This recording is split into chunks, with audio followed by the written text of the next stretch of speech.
देखिए, चुनाव का माहौल है और भारतीय जनता पार्टी भी और कांग्रेस पार्टी भी चुनावी समर में उतर चुके हैं।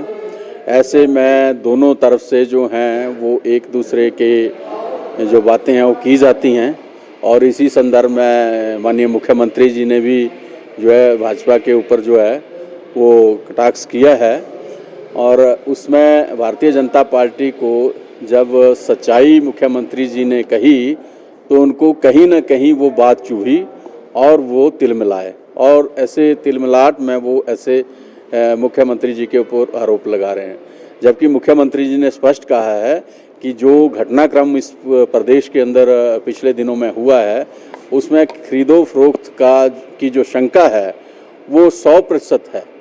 कोई भी इतना बड़ा कार्य जो है वो खरीदो फरोख्त के बिना नहीं हो सकता है।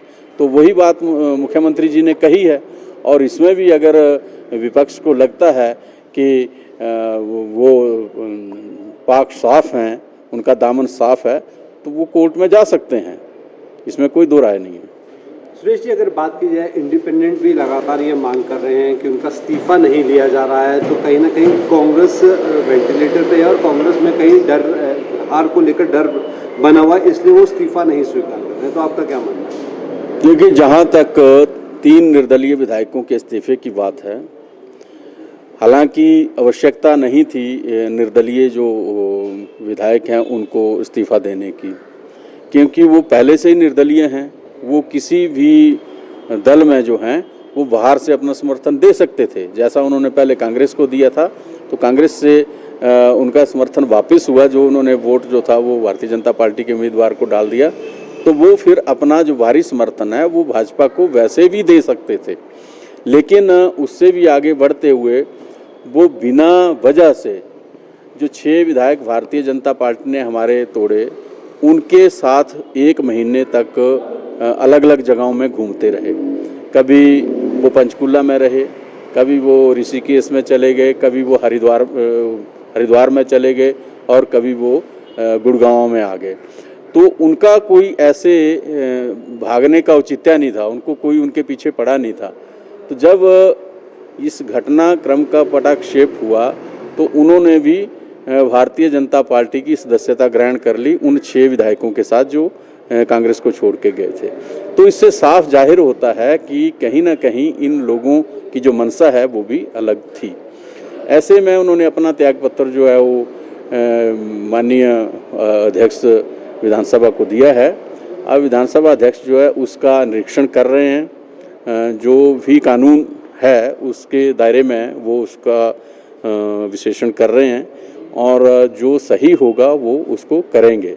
लेकिन इतना अवश्य है कि प्रदेश की जनता के मन में शंका हुई है कि आखिर इन 3 लोगों का जो त्यागपत्र देना है उसके पीछे क्या वजह, ये शंका पूरे प्रदेश में बनी हुई है। सुरेश, जो चुनाव प्रचार अभियान है वो कांग्रेस पार्टी का आरंभ हो चुका है। रही बात उम्मीदवार उतारने की, वो हमारे उम्मीदवार भी लगभग तय हैं। आज भी हमारी बैठक है, कल भी बैठक है, उसमें वो उनकी घोषणा कर दी जाएगी, क्योंकि कांग्रेस पार्टी का जो उम्मीदवार तय करने का जो प्रोसेस है वो एक प्रक्रिया है और उस प्रक्रिया से कांग्रेस गुजर रही है। बहुत जल्द जो उसकी लिस्ट निकाल दी जाएगी। जहाँ तक विधानसभा के उपचुनावों की बात है तो भारतीय जनता पार्टी के पास तो जो 6 कांग्रेस के विधायक यहाँ से छोड़ के गए या भाग के गए, उनके पास तो उनको टिकट देनी थी, उनकी तो मजबूरी थी उनको टिकट देना, तो उनको तो कोई ऐसा विकल्प ढूंढना नहीं था, तो उन्होंने उनकी घोषणा कर दी। जबकि कांग्रेस पार्टी को विधानसभा के उपचुनावों के लिए भी उसी प्रक्रिया से गुजरना है और वो प्रोसेस जारी है। फील्ड का सर्वे किया जा रहा है और सर्वे में जो बेहतर होगा वो तो टिकटों की घोषणा हमारी तरफ से कर दी जाएगी।